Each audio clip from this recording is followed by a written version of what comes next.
there's two things that people missed during COVID. It was each other in the beginning, before the cancer metastasized into this bizarre and fragmented, volatile minority of, I'm going to incur some wrath here, the Truckers Convoy. I mean, hashtag freedom my ass.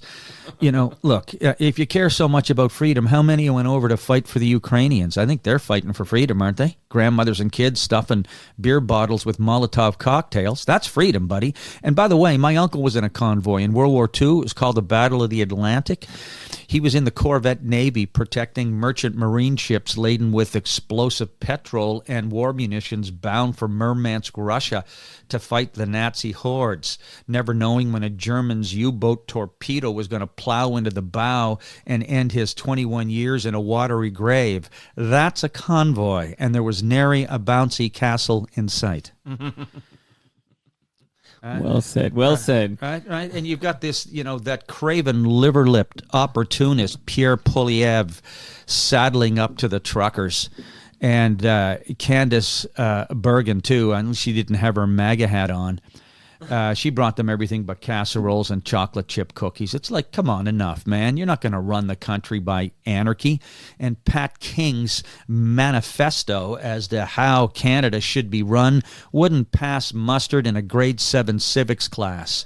And maybe we should introduce civics again as a mandatory course in junior high so we don't have more seditious anarchists who are basically, come on, bro, a January 6th cover band, influenced by the same bogus Alex Jones fiction who's gone bankrupt and disappeared, thank Christ, Fox News hysteria, megaphone dystopian bullshit that was perpetrated by Breitbart and the rest of those clowns with a little dab of QAnon madness and a healthy dose of pseudo-scientific malarkey perpetuated by fundamental Christian fanatics and their prostrate at the altar of that biblical acid trip called the Book of Revelations, written 4,000 years ago by some vitamin-depleted, dehydrated mystic roaming the desert who wouldn't know the voice of Yahweh from a talking cactus.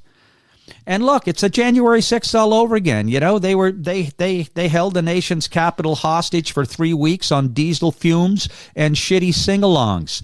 And they were influenced by the same bogus, amoral, Republican effluence that slid from the bowels and the streets of Washington on January 6th that metastasized into a flesh and blood mob of mouth-breathing, batshit crazy, Trump-addled zealots in MAGA hats and Duck Dynasty camouflage looking to put the coup in cuckoo.